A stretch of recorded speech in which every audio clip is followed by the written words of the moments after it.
Gloria a Dios. Gracias por su entusiasmo de hoy día. Yo sé, no el tráfico, lo entiendo, pero vamos a pasar la página, nos conectamos con Dios y vamos a entrar esta mañana en el mensaje de la palabra. Como ustedes saben, estamos en una serie maravillosa, magnífica y legendaria conocida como Cambiando las Maldiciones en Bendiciones, y ahora estamos entrando en la parte número 7. ¿Cuántos se acuerdan cuál es el texto principal, el texto base que tenemos en esta serie? Nehemías, el capítulo 13, en el versículo 2. A partir de este versículo se ha edificado toda esta enseñanza, donde dice: mas nuestro Dios volvió, cambió o convirtió la maldición en bendición. Y aún seguimos con las historias en el Antiguo Testamento, y en las cuales estamos viendo cómo este patrón recurrente, ¿no?, se repite una y otra vez, lo cual es una indicación de la vigencia de este principio, pero también es una evidencia de la fidelidad de Dios. Hemos estado cantando acerca de que Dios es fiel. Si Dios fue fiel, Dios es fiel ahora y lo seguirá siendo, porque Dios no cambia. Su fidelidad es de generación en generación. Y si Él fue fiel en la generación de Abraham y de los demás, también va a ser en tu generación, va a ser fiel, porque Él es el mismo, Él no cambia. Así que hoy día nos toca ir al libro de Daniel y vamos a ver algo interesante. ¿Se acuerdan ustedes que desde Abraham, y esto lo vemos en el capítulo 1 de Mateo, desde Abraham hasta David hubo 14 generaciones, más o menos unos 800 años, ¿no? La Biblia también nos dice en el capítulo 1 de Mateo que desde David hasta la cautividad en Babilonia, esto es hasta los días del profeta Daniel, también hubo exactamente 14 generaciones más. Así que estamos hablando de unos 1600 años en total. Así que este principio que estamos mencionando, que es un patrón repetitivo, ¿no?, tiene vigencia, y hemos hablado acerca de 28 generaciones, llegando aquí, ¿no?, 28 generaciones, en donde la palabra de Dios, que es verdad, siempre se va a cumplir, porque Dios es el mismo. Así que vamos a ir a los días de Daniel. ¿Y cuántos ustedes, ya hemos hablado anteriormente del faraón en Egipto, pero hoy día vamos a hablar acerca de Nabucodonosor en Babilonia? Así que este rey, el rey Nabucodonosor, un hombre muy poderoso, tuvo un sueño, y quizás esto los pueda recordar lo anterior. Pero vamos a Daniel, el capítulo 2, los 6 primeros versículos, y dice que en el segundo año del reinado de Nabucodonosor, tuvo un sueño, su espíritu se perturbó y no pudo dormir. Así que el rey mandó a llamar a los magos, a los encantadores, a los hechiceros y a los caldeos para que le declararan sus sueños. Vinieron pues y se presentaron delante del rey, y el rey les dijo: he tenido un sueño y mi espíritu se ha turbado por entender el sueño. Entonces los caldeos, ¿no?, ellos, los de Babilonia, se llamaban caldeos porque el distrito se llamaba Caldu, de allí derivan el nombre. Los caldeos dijeron al rey en arameo, y esta era la lengua que se hablaba allí, el arameo: oh rey, para siempre vivas, di el sueño a tus siervos y te declararemos la interpretación. Y el rey respondió y dijo a los caldeos: de mi parte el asunto está decidido. Noten ustedes que aquí el rey está hablando con firmeza.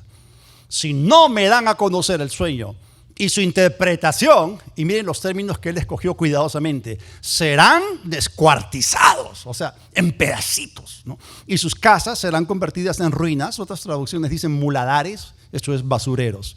Pero, acá está la salida, ¿no?, pero si me declaran el sueño y su interpretación, recibirán de mí regalos, presentes y otros grandes honores. Por tanto, declárenme el sueño y su interpretación. Ahora, frente a esto, los siervos del rey le dijeron que en ningún otro reino en toda la tierra jamás ha existido esta clase de demanda, que eso era completamente irrazonable. Entonces le dijeron: rey, por favor, díganos el sueño y nosotros le vamos a decir cuál es la interpretación. Aquí estamos viendo otra vez un ataque de Satanás, y eso es lo que estamos viendo en las historias que hemos estado examinando en el Antiguo Testamento, un ataque de Satanás. En este caso vino a través del rey Nabucodonosor. Quiero que ustedes sepan que el diablo es orgulloso. Cuando él muerde el polvo, no quiere morderlo otra vez. Y él se acordaba muy bien lo que había pasado siglos antes en Egipto. ¿Se acuerdan ustedes la historia? Dios le dio sueños, 2 sueños a Faraón, y José los interpretó, ¿ok? Y a través de esto, una tremenda bendición fue derramada y en José se cumplió la promesa de que en ti, en tu simiente, serán cumplidas o serán benditas todas las naciones de la tierra. Eso no quería el diablo que volviese a ocurrir, porque sabemos que José interpretó los sueños. Entonces ahora Satanás, en este nuevo escenario, está consciente de que en la corte del rey Nabucodonosor hay varios jóvenes hebreos, varios judíos que han sido promovidos y que tienen sabiduría de parte de Dios. Así que el diablo no quería ser otra vez avergonzado en la corte del rey, porque él se acordaba muy bien de la derrota que tuvo cuando José había interpretado los sueños de Faraón.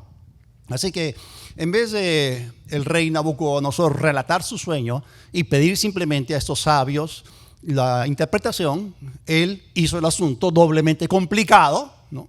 Y así que demandó que le declarasen el sueño y su interpretación, y fue muy firme al respecto. Acabamos de leer los términos que él empleó. Y fue tan severo que dijo: si ustedes no hacen esto, voy a matarlos a todos. Es más, ordenó matar a todos. Y esto, hubo un decreto de por medio para que todos los sabios de Babilonia fuesen, como dice aquí, descuartizados. Obviamente esto también incluía a Daniel y a sus 3 compañeros hebreos. Vamos a capítulo 2, versículo 16. Daniel entró entonces y pidió al rey que le diera tiempo para que le declarara la interpretación. Ahora, ¿por qué Daniel hizo esto? Obviamente porque quería salvar el pellejo, no solamente de ellos, sino también de todos sus compañeros y de los demás que estaban en Babilonia.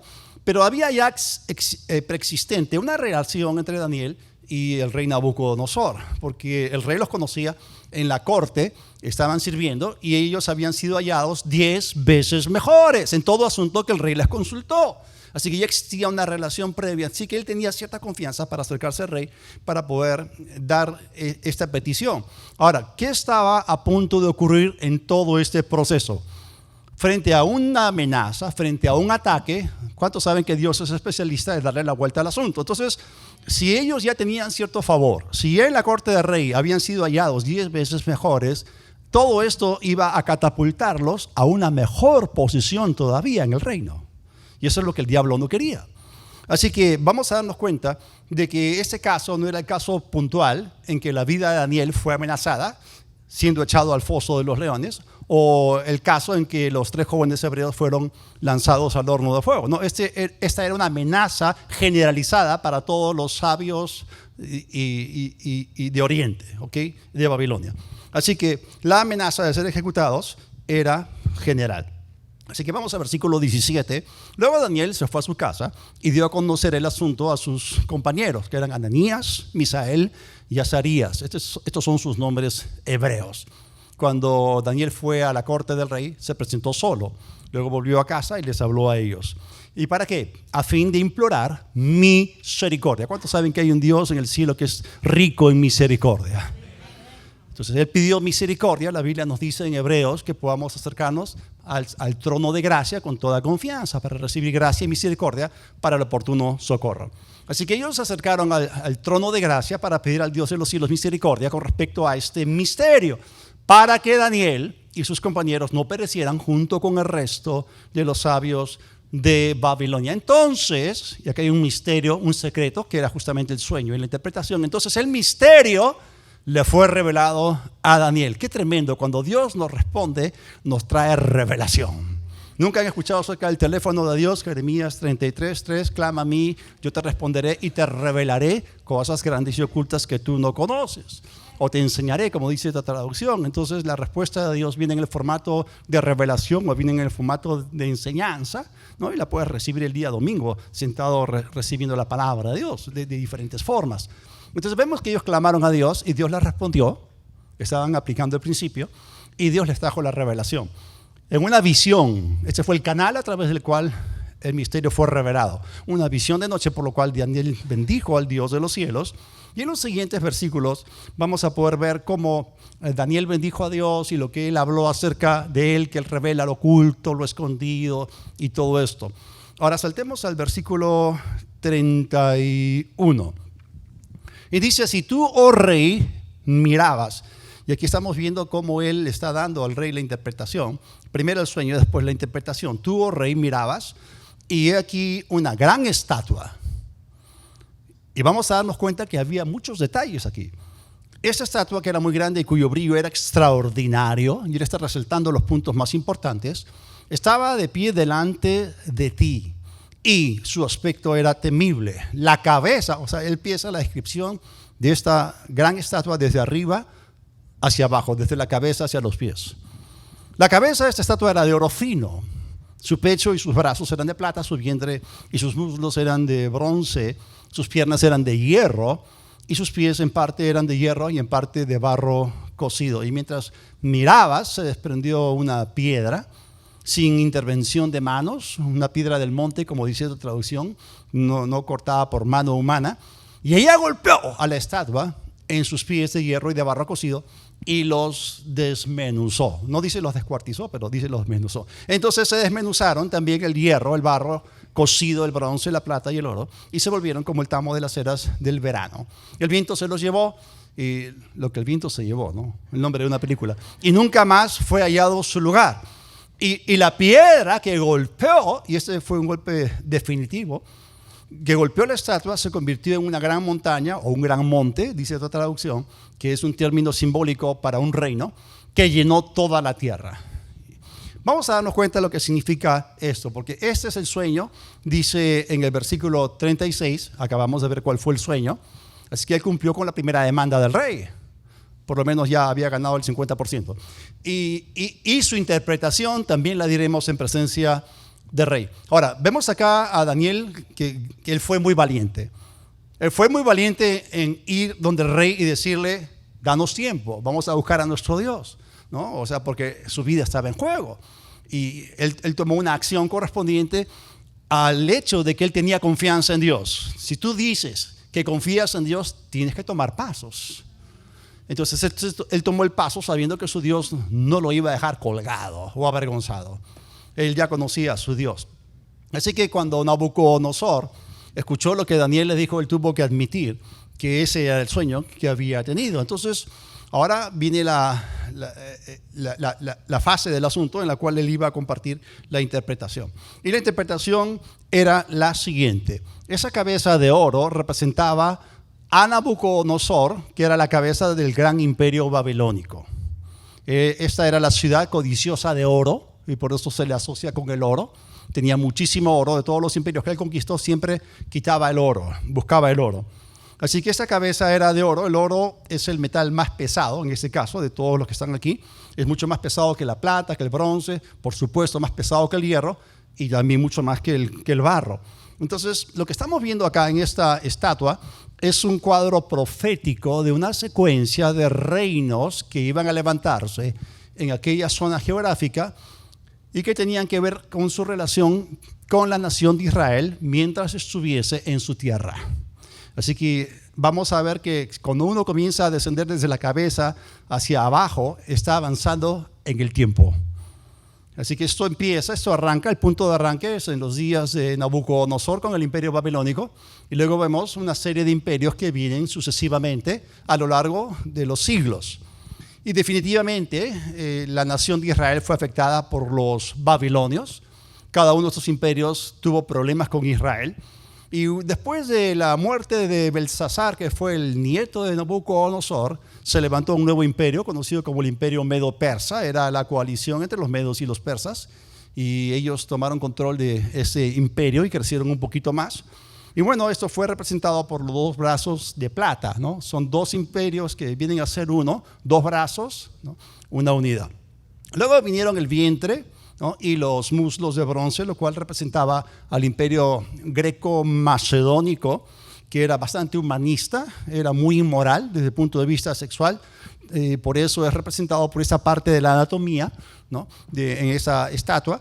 Y luego llegamos a las dos piernas de hierro, que son un símbolo del imperio romano, porque Roma desmenuzaba todo, era como una bestia salvaje que arrasaba pueblos enteros en sus conquistas.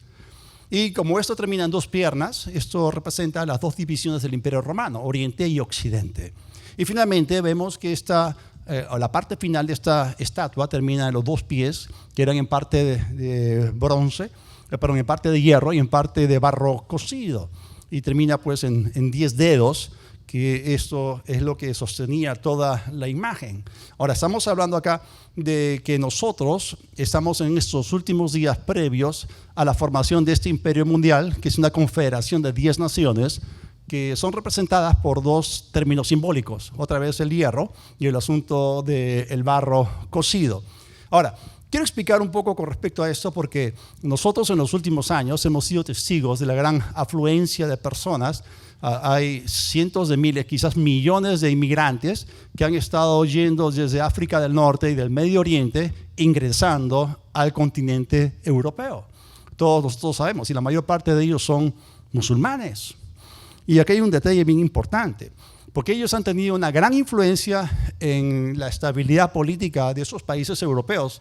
Estoy hablándoles acerca de Italia, de Francia y de Alemania y otros países. Pero estas naciones han sido muy afectadas y lo que está ocurriendo en el continente europeo es muy diferente de lo que ocurrió hace décadas en los Estados Unidos, porque sí, definitivamente a los Estados Unidos mucha gente quiere ir allá y vivir el sueño americano, así que cientos de miles de personas emigraron a los Estados Unidos, pero la gran diferencia es que ellos se asimilaron a la cultura norteamericana, aprendieron el inglés y se convirtieron en verdaderos estadounidenses, lo cual no está pasando en Europa. Así que si tú vives en los Estados Unidos, te puedes encontrar con un vecino alemán, ¿no? El que está al otro lado es irlandés, ¿no? Dos casas más allá vas a encontrarte con un nicaragüense, o con un puertorriqueño, o con un cubano, o con un peruano. Así que en los Estados Unidos, no estamos hablando acá de una identidad a partir de un origen común, no estamos hablando acá de diferentes sangres que hay en la misma nación, conformando una misma nación. Así que tú vas a encontrar sangre alemana, irlandesa, italiana, y también sangre latinoamericana, y también sangre de los nativos norteamericanos, que estaban allí antes que viniesen los ingleses. Así que vemos que eso es lo que pasó en Estados Unidos, pero lo que está ocurriendo en Europa es completamente diferente, porque los musulmanes no llegaron para asimilarse como europeos. Ellos llegaron con la fuerza del Islam. Y lo que ellos tienen dentro de su chip interno es que el Islam tiene que ser la religión mundial y tiene que crecer. Así que ellos llegaron ahí y tienen montones de hijos y generan un montón de problemas. Y ellos aborrecen la cultura occidental y ellos quieren establecer sus propias creencias, su propia religión, sus propias costumbres. Ahora, el último imperio descrito con la parte final de esta estatua, que son los 2 pies con 10 dedos, básicamente es en parte de hierro y en parte de barro cocido. Ustedes saben que esto químicamente hablando no se puede mezclar. Entonces estamos hablando de que este imperio que se va a formar en los próximos años y aún no existe, pero todo el escenario se está armando, porque ya pasó Babilonia, ya pasó el imperio medo-persa, pasó Grecia, pasó Roma. Luego Roma cayó en el 476 después de Cristo. Y después de esto, ya saben que esto es vigente mientras Israel está en su tierra, pero Israel fue dispersada. A partir de 1948 ellos han vuelto a su tierra y el escenario se está preparando para que se levante en el escenario se levante este imperio mundial, el cual va a... Porque eso continúa de las 2 piernas, así que los 2 pies están conectados con las piernas que representan Oriente y Occidente. Estamos hablando de 10 naciones que van a salir de 3 continentes. Es algo tricontinental alrededor del mar Mediterráneo, Europa, Asia y África del Norte. Ahora, ¿por qué el hierro? ¿Por qué el barro cocido? Dentro de esta zona geográfica hay países que son democráticos, lo cual está representado por el barro cocido. Y hay naciones que son dictaduras. Entonces, este nuevo imperio que se va a confederar en los próximos años, que va a ser el último, si se puede decir así, hasta que venga el anticristo, es la forma final de la imagen o de la estatua, pero Jesús va a venir en su segunda venida como una piedra que va a golpear la imagen y se va a despedazar. O sea, Jesús va a destruir con su venida la estructura mundial de los imperios gentiles que siempre se han levantado en contra de Israel. Y Jesús, que es la piedra, se va a convertir en una gran roca, en un gran monte, mejor dicho, que va a llenar toda la tierra. Y este es un cuadro profético acerca de que Jesús viene por segunda vez y establece su reino milenial. Y nosotros vamos a reinar juntamente con Él. Porque Él es Rey de Reyes, es Señor de Señores, y nosotros vamos a reinar juntamente con Él. Gracias a Dios. Así que el rey quería que no solamente le dijesen el sueño, sino también su interpretación. Y aquí por el Espíritu Santo, Daniel le dio la interpretación al rey. Y bueno, el rey se quedó completamente sorprendido. Entonces aquí vemos un cambio. Y eso es tremendo. Cuando Dios responde, vemos los tremendos cambios. Daniel 2, 46 al 49. Entonces el rey Nabucodonosor, miren la reacción de este rey. ¿Qué hizo? Se postró sobre su rostro y rindió homenaje a Daniel. Y mandó que le ofrecieran ofrendas e incienso.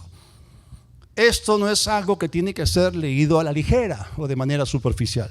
Nabucodonosor, en ese momento, era el hombre más poderoso de toda la tierra. Miren, su palabra era ley en todo el imperio. Él no se regía por una constitución, no había un grupo de consejeros que le dictaban lo que él tenía que hacer. Él no tenía que rendir cuentas a un congreso, a un consejo o una junta. Ni siquiera tenía que vivir por una constitución, la cual no existía. Su palabra era ley. Era diferente con los medios persas. Con los medios persas había un decreto, se firmaba y el rey no podía hacer nada al respecto. Y eso lo vemos más adelante en la historia de Daniel en el foso de los leones. Así que Nabucodonosor quedó tan impresionado que sencillamente se humilló, honró a Daniel, pero también al Dios de Daniel. Así que dice el siguiente versículo 47, el rey habló a Daniel y le dijo: ciertamente el Dios de ustedes es Dios de dioses y Señor de reyes. Él revela los misterios, pues tú pudiste revelar ese misterio. Entonces el rey engrandeció a Daniel y le dio muchos y grandes regalos. Le dio dominio sobre toda la provincia de Babilonia y lo hizo intendente principal de todos los sabios de Babilonia. Daniel solicitó del rey y él designó a Sadrach, Mesach y Abednego, que son los nombres babilonios de sus 3 compañeros, sobre la administración de la provincia de Babilonia, y Daniel permaneció en la corte del rey. Entonces estamos viendo cómo el rey quedó tan impactado por esto, por la revelación tanto del sueño como de la interpretación, que bueno, no solamente lo engrandeció y le dio regalos y todo esto, sino que el rey no le exigió. Eso es importante, porque estamos a punto de conectarnos con la siguiente historia en el capítulo 3. El rey no le exigió a Daniel postrarse de la imagen o de la estatua que él mismo hizo en el capítulo 3. Es más, Daniel no estuvo allí. Y lo más probable es que el rey ha tenido bastante respeto por Daniel. Ahora, hay una diferencia acá con respecto a los 3 jóvenes hebreos, porque los 3 jóvenes hebreos estaban en la reunión de oración cuando buscaron misericordias del Dios del cielo, y Dios les respondió con la revelación del sueño y de la interpretación. Pero ellos no habían estado en la corte cuando Daniel le contó a él justamente el sueño y la interpretación. Así que básicamente Daniel no fue obligado a sujetarse al decreto en que se mandaba que todos se postrasen delante de esa estatua, pero los 3 jóvenes hebreos estuvieron allí. Aunque habían sido promovidos anteriormente, se les halló 10 veces más sabio que los demás. Sin embargo, ellos estaban ahí porque probablemente no estuvieron en la corte juntamente con Daniel. ¿Qué encontramos acá? Nuevamente un ataque del diablo. Nuevamente el diablo levanta su sucia cabeza y él ataca a la bendición, a la descendencia de Abraham, sobre la cual reposaba la bendición de Dios. Estoy hablando acá de Sadrach, Mesach y Abednego. Pero nosotros sabemos que siempre Dios le da la vuelta a la situación. Así que este es un patrón que se repite una y otra vez en las Escrituras. Lo acabamos de ver frente a este primer ataque. Ahora, estamos hablando de algo que ocurrió 28 generaciones después de Abraham. Eso nos indica que el principio sigue vigente, sigue funcionando. Ahora, sigamos con la historia. Yo pienso que en la Biblia no existe una historia tan dramática como la de los 3 jóvenes hebreos en relación con el horno de fuego, donde ellos fueron lanzados. Ya hemos visto que sus nombres hebreos eran Ananías, Misael y Azarías. Así que vamos a ver a este pasaje, capítulo 3 de Daniel, del 1 al 6. El rey Nabucodonosor, o sea, en base al sueño y todo eso, él se levantó en orgullo. Otra vez, un ataque del diablo. El rey Nabucodonosor hizo o se erigió una estatua de oro, ahora era todo oro, cuya altura era de 60 codos y su anchura de 6 codos, y la levantó en el campo de Dura, en la provincia de Babilonia, y envió el rey Nabucodonosor a que se reuniesen los sátrapas, magistrados, capitanes, oidores, tesoreros, consejeros, jueces y todos los gobernadores de las provincias para que viniesen a la dedicación de la estatua que el rey Nabucodonosor había levantado. Y fueron pues reunidos los sátrapas, los magistrados, capitanes, oidores, consejeros, tesoreros, jueces y todos los gobernantes de las provincias a la dedicación de esta estatua que el rey Nabucodonosor había levantado. Y estaban en pie delante de la estatua que había levantado el rey Nabucodonosor.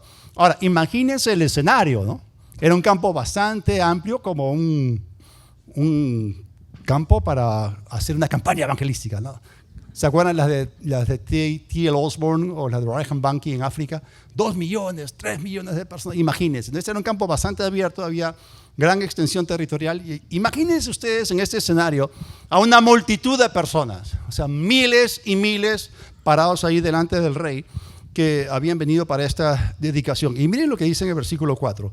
Y el pregonero anunciaba en alta voz: se ordena a ustedes, oh pueblos, naciones y lenguas, que al oír el son de la bocina, de la flauta, del tamboril, del arpa, del salterio y de la zampoña y de todo instrumento de música se postren y adoren la estatua de oro que el rey Nabucodonosor ha levantado. O sea que cada vez que este heraldo, este pregonero, levantaba la voz y diciendo que si escuchaban los 6 diferentes sonidos de los instrumentos musicales, si ellos no se postraban, entonces iba a haber una consecuencia. Pero ellos tenían que postrarse y adorar la estatua. Entonces, lo que estamos viendo acá es, estamos capturando un cuadro profético de un sistema de adoración a la bestia en el libro de Apocalipsis, el cual también va a incluir imágenes. Y estamos viendo acá que algo se va a hacer a la fuerza. Ahora, esta estatua obviamente tiene 3 números 6 asociados. Tenía 60 codos de altura, 6 codos de ancho, y tenía que ser adorada cuando 6 diferentes instrumentos musicales sonasen. Así que acá tenemos 6, 6, 6, y esto apunta al número de la bestia en Apocalipsis. Versículo 6. Y cualquiera, y aquí hay una amenaza mortal, que no se postre y adore, inmediatamente será echado dentro de un horno de fuego ardiente. Así que después del pregón y después del sonido, ¿saben lo que pasó ese día? Multitudes, miles y miles, se postraron, excepto 3 personas: Sadrach, Mesach y Abednego. Y obviamente, ¿no?, habían algunos que estaban abajo y miraron, y habían al costado 3 jóvenes hebreos que no se postraron, y gustosamente pues los acusaron, pues. Así que miren lo que dice el versículo 13. Y entonces Nabucodonosor dijo con ira y con enojo que trajesen a Sadrach, Mesach y Abednego, y luego estos hombres fueron traídos a la presencia del rey. Y Nabucodonosor habló y les dijo: es verdad, había tanta gente que él no lo veía, pero le dijeron: es verdad que Sadrach, Mesach y Abednego, que ustedes no rinden culto a mi Dios. O sea, él se hizo un Dios con sus propias manos, ni dan homenaje a la estatua de oro que he levantado. Ahora pues, y miren, el rey les está dando otra oportunidad. Están listos para que al oír el sonido de la corneta, flauta, cítara, de la lira, del arpa, de la zampoña y de todo instrumento de música se postren y rindan homenaje a la estatua que he hecho, porque si no le rinden homenaje, en la misma hora serán echados en medio de un horno de fuego ardiendo. ¿Y qué Dios será el que los libre de mi mano? O sea, no solamente es una amenaza mortal contra la descendencia de Abraham, que es bendita, sino también esta es una afrenta al Dios que ellos tenían, en quien confiaban. Tenemos que mirar un poquito más profundo, no solamente leer por la superficie. Lo que está ocurriendo acá en el ámbito del espíritu es una confrontación entre Satanás y Dios. ¿Cuál es el Dios verdadero? ¿Cuál es el Dios que libra? ¿Cuál es el Dios que merece la alabanza y la gloria y la honra, y ante el cual es el único delante del cual nos debemos postrar? Es una buena pregunta. Así que el diablo está utilizando a este rey pagano justamente para poder amenazar a estos 3 jóvenes hebreos porque no se postraron. Ahora, es interesante darse cuenta de que no solamente hay orgullo detrás de esto, porque el rey Nabucodonosor, ¿no?, él decía: estos 3 jóvenes hebreos para mí no representan ninguna amenaza. Es más, yo ya he conquistado a Judá, ¿no? He conquistado Jerusalén. Es interesante porque si ustedes estudian la historia, se van a dar cuenta que la cautividad de Judá vino en 3 fases, en 3 etapas, ¿no? Recién en la tercera es que el templo fue destruido, la ciudad fue destruida, pero en el camino, en el proceso, sí hubo varios de Judá, sobre todo los jóvenes, que eran parte de los príncipes del linaje real de Israel, que fueron llevados cautivos, ¿no? El templo estaba ya siendo saqueado, pero todavía no había sido destruido. Entonces Nabucodonosor razonaba, ¿no? Si yo pude conquistarlos a ellos, ¿qué me van a hacer estos 3 jovencitos hebreos, ¿no? Para mí no es ninguna amenaza, yo puedo hacer lo que quiera con ellos. Así que ante la negativa de ellos de postrarse, él tenía que quedar bien ante la multitud. Es más, era la gente en la cual él confiaba. Estamos hablando de funcionarios, sátrapas, gobernadores. Así que él tenía que asegurarse de ridiculizar a esos 3 jóvenes judíos. Él tenía que hacer un espectáculo de ellos. ¿Se acuerdan cuando los filisteos quisieron hacer un espectáculo de Sansón? La misma cosa, porque el diablo es así, rochoso, nos quiere humillar. Porque a él no le gusta ser humillado, pero sí quiere humillarnos, ¿no? Estos cristianitos, en este caso esos judíos, ¿no?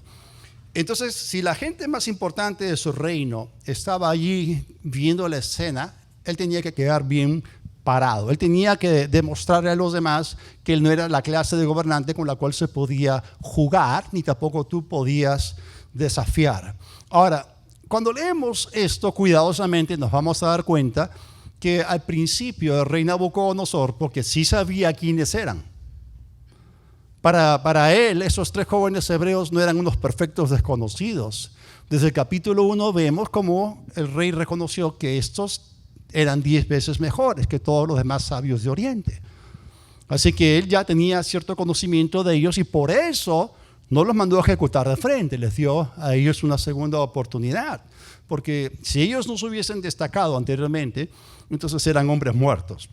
Así que su previa posición les concedió a ellos cierto favor y por eso el rey les dio una oportunidad más. Saltemos al versículo 16, donde dice: Sadrach, Mesach y Abednego respondieron y dijeron al rey: oh Nabucodonosor, con todo respeto, ¿no?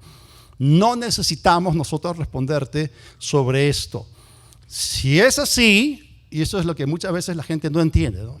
Se referían a: si tú cumples con tu amenaza, nuestro Dios, a quien rendimos culto, ¿no? Y esto era excluyente. Eso significaba que a la estatua no le iban a dar culto, ¿okay? Nuestro Dios puede librarnos del horno de fuego ardiendo y de tu mano, oh rey, nos librará. Y otra vez tenemos aquí gente valiente, como Daniel. Así que ellos hicieron 2 declaraciones bastante poderosas. La primera es que ellos dijeron que Dios, nuestro Dios, podía librarnos, ¿no? ¿Y cuántos de ustedes saben que Dios puede? Pero hay algunos que tienen dudas sobre si quiere o no quiere, ¿no? Pero Dios siempre quiere, siempre lo va a hacer, porque hay un patrón que encontramos en la palabra de Dios. Así, ahora, ¿por qué ellos dijeron esto con toda confianza? De hecho, porque la Biblia nos habla en el libro de Hebreos, el capítulo 11, que es la galería de los hombres de fe, ¿no? Desde el Antiguo Testamento vemos que este caso de estos jóvenes hebreos fueron señalados por un asunto muy específico en Hebreos 11:34, porque allí se nos dice que sofocaron la violencia del fuego o apagaron fuegos impetuosos. Entonces quiero decirles aquí que estos 3 jóvenes hebreos eran hombres de fe. Ellos estaban parados en la palabra. Cuando uno estudia Hebreos el capítulo 11, vamos a ver algo que no todos tienen en común y algo más que todos ellos tuvieron en común. Lo que no tuvieron en común fue lo siguiente: del 100% de todos los que están en esa lista, que fueron hombres y mujeres de fe, el 90% fueron librados. Pero hubo un 10% que fueron ejecutados. Sin embargo, murieron en fe. Ahora, todos, el 100%, tuvieron algo en común. ¿Qué cosa? Cada uno de ellos recibió una palabra rema, una palabra específica de parte de Dios. La Biblia dice que por la fe Noé, siendo advertido de las cosas que vendrían, construyó un arca. Dios le habló, le dio algo específico. Por la fe Abraham salió del lugar donde estaba al lugar que Dios le dijo. Dios a cada uno de ellos le dio una palabra. Y esa palabra rema es la que trae la fe. La fe viene por oír el rema o la palabra revelada de parte de Dios. Y por eso Sadrach, Mesach y Abednego tuvieron fe para ser librados del horno de fuego. Ahora, tenemos que entender una cosa y tenemos que ponernos históricos. Ellos ya tenían un historial de confianza en Dios y de la liberación divina. En el capítulo 1 ellos habían sido librados por no comer la carne o la comida ofrecida o sacrificada a los ídolos. En el capítulo 2 ellos también, junto con Daniel, se salvaron de no perecer con todos los demás sabios de Oriente. O sea que ya tenían cierto precedente. Así como David fue capaz de matar al león y al oso, y eso levanta dentro de ti, es un impulso que te da confianza para el siguiente reto o desafío. ¿Cuántos tienen un caminar así con Dios? Donde has tenido victorias. Y eso te puede catapultar para la siguiente. Eso te da experiencia en la palabra, experiencia en el Espíritu. Así que vemos aquí que no solamente ellos ya tenían un par de experiencias, pero sobre todo tenían una palabra específica sobre la cual pararse en fe, una escritura en particular. ¿A qué me refiero yo? Me refiero a Isaías, el capítulo 43, los 3 primeros versículos. Dice, pero ahora, así ha dicho el Señor, el que te creó, oh Jacob, el que te formó, oh Israel. No temas, porque yo te he redimido. ¿Cuántos redimidos del Señor hay aquí? De que tú seas redimido, porque tenemos redención por su sangre. Esa es una base tremenda para que no temas. Rehúsa temer, decide creer. Cree en los beneficios de la redención. Dice, te he llamado por tu nombre. Y luego dice, tú eres mío. Y esas palabras fueron muy significativas para estos 3 jóvenes hebreos, porque Isaías profetizó cientos de años antes de que llegase la cautividad a Babilonia. Entonces Daniel y sus compañeros conocían estas escrituras, y vemos cómo Isaías profetizó y dio detalles muy específicos. Miren lo que dice en el versículo 2. Cuando pases por las aguas, yo estaré contigo. Y cuando pases por los ríos, no te inundarán.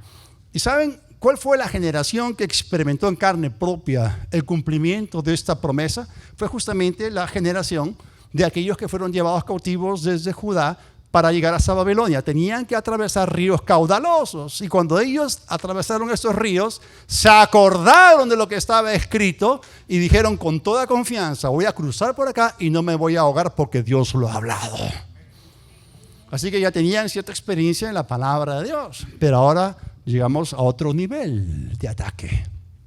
Cuando andes por el fuego, no te quemarás, ni la llaga te abrazará. Y aquí está la razón, porque yo soy el Señor tu Dios, el Santo de Israel, tu Salvador. Otra traducción dice, tu libertador. Así que esa profecía específica, en cierta parte ya la habían vivido, la habían experimentado, pero ahora cuando viene el momento del ataque satánico, otra vez para eliminarlos, ellos se acuerdan de la siguiente parte de esta profecía y la abrazaron y la hicieron suya. Así que vamos a regresar al versículo 17 de Daniel capítulo 3, y otra vez estos jóvenes valientes, miren lo que le dijeron al hombre más poderoso de la tierra, ¿no? Y si es así, eso es, si tú cumples tu amenaza, nuestro Dios, a quien rendimos culto, puede librarnos del horno de fuego ardiendo, y de tu mano, oh rey, nos librará. Ok. Cuando llegamos al versículo 18, la gente no conecta los puntos. Y si no, la gente se imagina que están diciendo, ¿y si Dios no nos libra? No está hablando acerca de eso. Y si no, se refiere, y si no cumples tu amenaza, que sea de tu conocimiento, oh rey, que no hemos de rendir culto a tu Dios, ni tampoco hemos de dar homenaje a la estatua que has levantado. Y las cosas son muy claras. Ellos creyeron que su Dios los liberaría sí o sí. Y de eso se trata. Porque si tú das lugar acá a la duda, matas la fe. La palabra de Dios se basa sobre algo concreto. La fe de Dios se basa sobre algo concreto. Entonces estamos hablando de una promesa donde Dios dijo, no te quemarás. Dios dijo, no, el fuego no va a abrazarte. En ese sentido, con S, no con Z. Ok, entonces vemos aquí que ellos tenían una tremenda confianza. Aparecen en Hebreos el capítulo 11 porque definitivamente eran hombres de fe. Así que ellos no se iban a postrar delante de la imagen sin importar cuál fuese la amenaza, y confiaron en su Dios. Ahora vamos a ver lo que ocurrió después, ¿no? Versículo 19, entonces Nabucodonosor, sí, es la segunda vez que dice que se llenó de ira, pero ahora dice que hubo un nivel mayor porque se alteró la expresión de su rostro contra Sadrach, Mesach y Abednego, y ordenó, o sea, en su ira, en su irracionalidad. ¿Cuántos saben que la ira del hombre no obra la justicia de Dios? Cuando uno hace las cosas basado en la ira ya se sale de lo racional, porque no puedes pensar de manera clara. Sigues tus impulsos. En este caso, ordenó que el horno fuera calentado 7 veces más de lo acostumbrado. Ahora, noten ustedes que hay un detalle registrado acá, es que no solamente él estaba en ira desde antes, porque no se habían postrado, sino que ahora se añade algo más, es que su rostro hacia con ellos cambió. Si su rostro en ese momento se cambió y quedó así como está ahora, ¿cómo fue antes? Favorable. Los conocía. Eran 3 de los 4 que eran 10 veces más sabios que todos los demás sabios de Oriente. Servían en la corte del rey. Los conocía. Tenía cierto favor, por eso les dio la oportunidad de a ver si se postraban esa vez. Pero bueno, vamos a darnos cuenta que cuando el rey levantó esta amenaza, se estaba colocando a sí mismo en un callejón sin salida. Tenía que cumplir su amenaza sí o sí. Así que en su ira, en su enojo extremo, mandó calentar el horno 7 veces más de lo normal.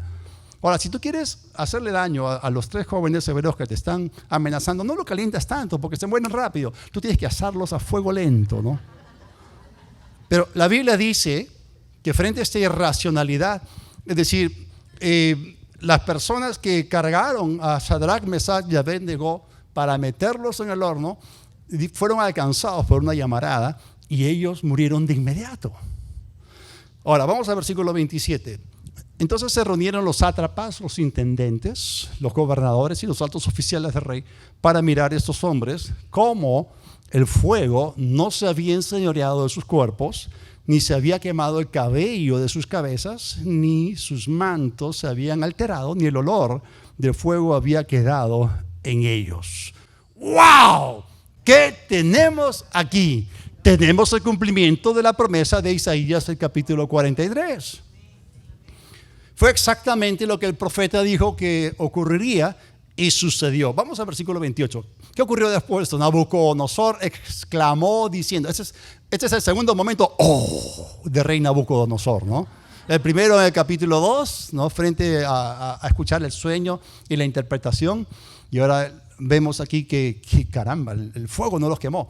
Entonces, bendito sea el Dios, no el Dios que yo me erigí, no el Dios, imagen, estatua que yo acabo de construir, sino bendito sea el Dios de Sadrach, Mesach y Abednego, que envió a su ángel. ¿Cuántos saben que el ángel del Señor acampa alrededor nuestro y nos libra, dice la Escritura?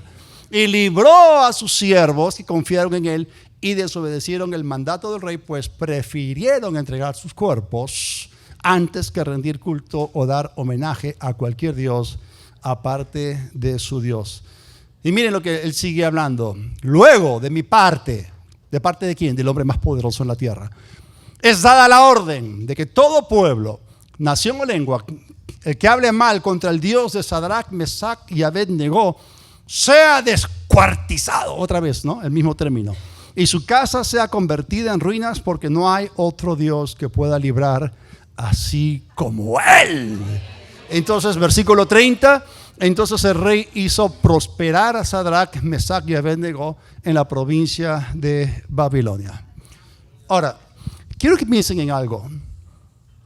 Después que terminó todo este incidente en ese escenario, ¿cuántas personas habían asistiendo a esta dedicación?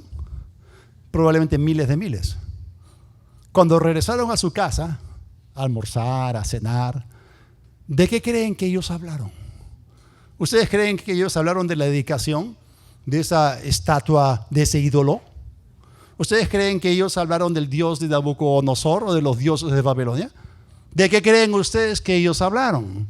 Del Dios de Israel que había salvado, librado, protegido a aquellos que rehusaron postrarse delante de otros falsos dioses. Y esto le salió al diablo otra vez el tiro por la culata. ¿Ok? ¿Por qué? Porque encontramos que esta fue la herramienta evangelística, si se puede decir así, más grande que jamás pudo existir. O sea, otra vez vemos un escenario donde el diablo se levanta, atacando, levantando su sucia cabeza.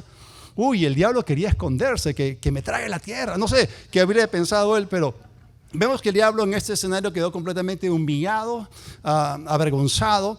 Y pensando otra vez, no, jamás debí haber montado todo este escenario en contra de Dios y en contra de la descendencia de Abraham. Sin embargo, la persona que salió mejor parada en todo esto fue el Dios de Israel, porque Él fue glorificado. Desde el más grande hasta el más pequeño, desde la cabeza del imperio, desde el rey de Babilonia, que Él fue el primero en bendecir al Dios de los cielos, ¿no?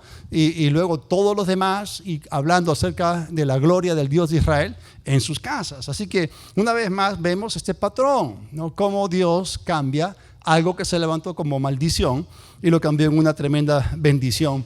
Y vemos aquí este patrón. Muy bien, les hago una pregunta.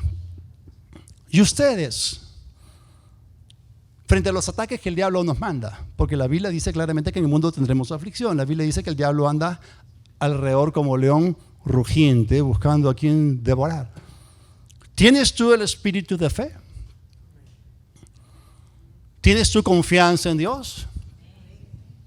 Tú sabes aquello por lo cual estás pasando. ¿Tienes una escritura concreta sobre la cual pararte? ¿Estás creyéndola? ¿Estás desatando tu fe? ¿Estás colocando tu esperanza en el Dios que le da la vuelta a las circunstancias? Es una buena pregunta, porque algo tenemos que aprender de estas lecciones y aterrizar en el campo aplicativo. ¿Cuántos saben que la palabra de Dios es 100% aplicable? Y estos mensajes no son solamente lindas historias para contárselas y para entretenerlos. Se trata de que nosotros entremos también allí en lo mismo. ¿Saben por qué? Si Dios hizo esto por cada uno de ellos, si su fidelidad estuvo allí en cada generación, tu generación está incluida. Tu generación, si hemos visto desde Abraham hasta Daniel 28 generaciones, esto se cumplió de manera repetitiva, y si este patrón está vigente, este principio sigue activo y está en operación, entonces también es para ti, porque tú también eres hijo de Abraham por la fe en Cristo Jesús. Entonces, cuando el diablo se levante y venga contra ti con ataques, tú ya sabes que ese es su Waterloo. Tú ya sabes que el diablo va a ser avergonzado y tu Dios va a ser glorificado y tú vas a ser bien librado, porque nuestro Dios es experto en cambiar las maldiciones en bendiciones. Vamos a orar. Padre, gracias y gloria te damos. Una vez más, en ti tenemos una esperanza que no avergüenza. Te agradecemos que tus palabras, tus promesas son verdaderas. Todas las promesas de Dios son en ti sí y en ti amén, por medio de nosotros, para tu gloria. Y te agradecemos, Señor, que nos has dado esperanza, nos has dado un futuro, y ciertamente cada uno de nosotros va a terminar su carrera con gozo, porque ganamos. La buena obra que empezaste en nosotros, tú la perfeccionas hasta el día de Cristo. Gloria y honra a ti, el Todopoderoso, en el nombre de Jesús. Amén. Pero hay una parte aplicativa también que es muy importante. Es el asunto de aquellos que aún no están bajo la bendición de Abraham. Y tú puedes conectarte con esa promesa que Dios le hizo a Abraham sencillamente a través de la fe en Cristo Jesús. La Biblia dice que somos hijos de Dios por la fe, o somos hijos de Abraham por la fe en Cristo Jesús. Y si nosotros reconocemos que tenemos que reconciliarnos con el Dios del cielo porque nosotros hemos pecado contra Él, entonces tenemos que darnos cuenta que hay un camino, hay una salida, hay perdón de pecados en el Hijo de Dios. Él pagó el precio. En la redención, el perdón de pecados está incluido. Así que si tú quieres caminar con Dios y no te puedes dar el lujo de no caminar con Dios en esos últimos días, es muy peligroso. Yo quiero decirte que hay una solución, hay una salida, y es a través de Cristo Jesús, el camino, la verdad y la vida. Quiero pedirles que cierren sus ojos y repitan conmigo esta oración. Si aún no lo han hecho de todo corazón, si tú verdaderamente quieres ponerte a cuentas con Dios, es el momento. Porque has estado pasando por problemas, y son maldiciones que están en la tierra por causa del pecado, la caída del hombre. Pero si tú quieres, a partir de hoy, vivir y operar en la bendición y ser cabeza, no cola, estar encima y no debajo, tú necesitas recibir a Cristo. Repite conmigo: Dios del cielo, invoco el nombre de Cristo. Jesús, te confieso como mi Señor. Creo en mi corazón que el Padre te resucitó. Me arrepiento de mis pecados. Te entrego mi vida. Y yo recibo hoy, por la fe en ti, perdón de pecados y la salvación. En el nombre de Jesús. Amén. Gloria y honra a su nombre. El Señor es maravilloso.